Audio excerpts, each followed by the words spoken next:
on that note, we talk about wedges. You talked a lot about what made the 588 successful. I kind of just want to get your thoughts as, the wedge guru, so to speak, right? Like what, even in today's game, what makes a good wedge? What would make a great wedge for a player looking to improve their short game? What are the basics that you would say would describe what a good wedge is? How much time do we have? I'm just kidding. Uh, it's an interesting question because you first of all you have to have when you look down at the wedge, it's got to in you know instill confidence when you look at Sure. it. The balance of the score lines to the toe pad to the transition into the hosel, the top line, everything has to be balanced, and so that's number one. Number two is it has to have enough bounce. The sole, the angle of the sole at the shaft with the shaft at 90 degrees, you have to have, at least in most situations, 13, 14 degrees of bounce at least. And because it's the shortest club in the bag, okay, when the bottom of your arc should be just slightly ahead of the ball, you should have a shallow entry. So you have loft coming into that, so you don't have to lean back to create the loft. You're actually have forward your weight forward. So there's a lot of different technique that you should have, but you have to have bounce. So you use it as a skid plate. It has to skid through the turf. And now, based upon different conditions, you have firm conditions and soft. But most conditions, the bounce that I just indicated is very important, and that's what Cleveland has. The wedge right now, the RTZ is just incredible because I want to speak about the material too, the new material. But anyway, it has to have that. Those are fundamentals.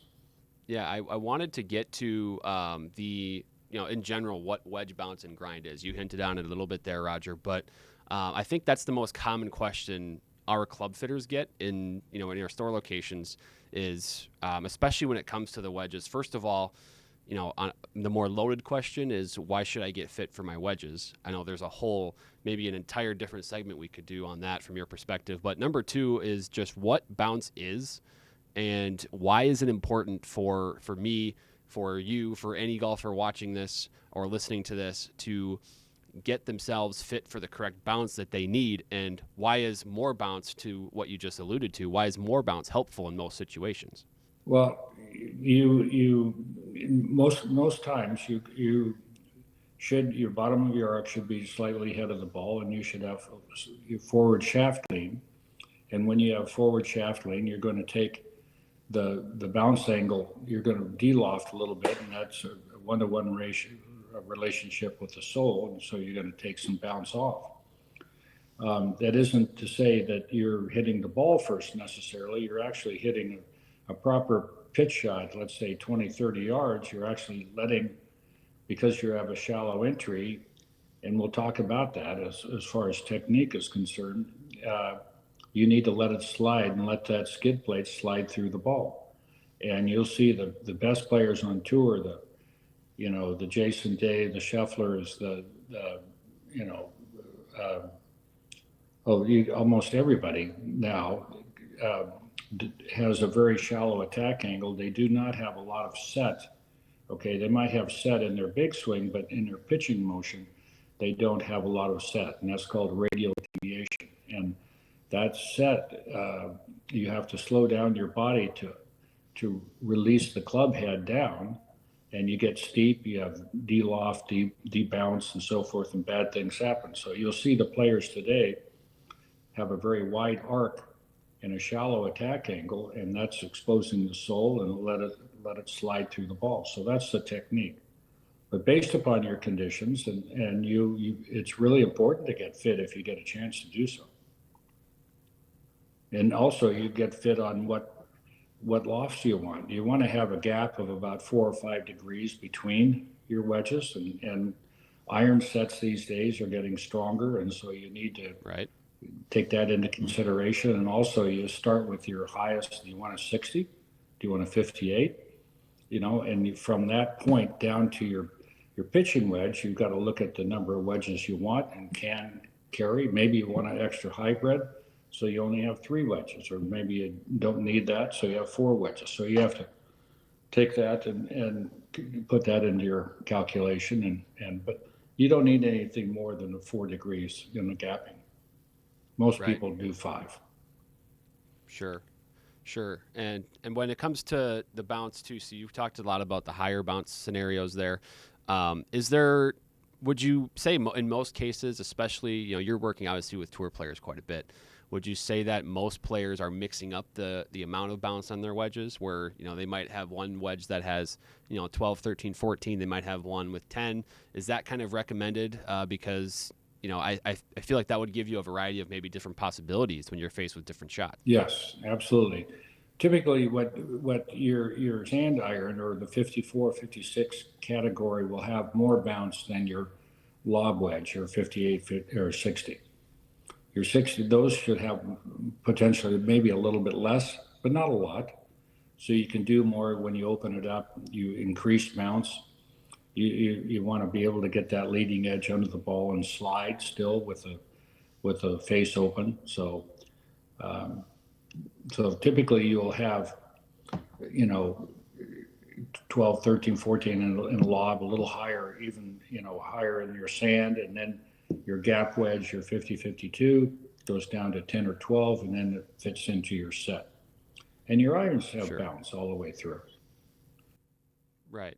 That's actually that's probably a piece too that I know when it comes to your history and sort of and legacy, I think wedges are kind of the calling cards. We're talking about wedges a lot today, but I think that's another piece too that golfers maybe aren't totally aware of is there's also the bounce is important on your irons as well. So and using the bounce, having the correct amount of bounce is something that all of our fittings include when it comes to irons as well. And so in transitioning from bounce to grinds now, this is another topic that for a lot of golfers, it's almost, I don't want to say a foreign term, but they hear about grind, they see different shapes and maybe textures on the bottom of a club, on the sole, but not sure what it all means and what the different shapes do for players. So could you kind of just illustrate, and maybe explain what, a sole grind can do and what maybe shaving some pieces off can do for golfers and some of the things you've done in the past? It's based upon fitting that individual player to their technique. And if they're very shallow attack angle, you don't need as much bounce, but you still need,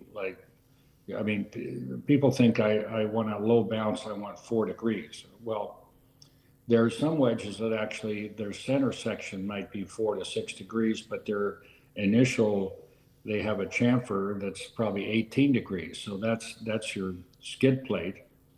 So it's all individual based upon trial and error, because the tour players are out there working all the time.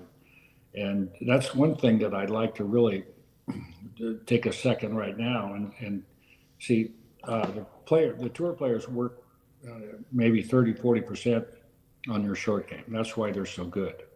And the amateur who can have a short game that's really good, because it doesn't take strength, it takes technique and a good piece of equipment and some practice.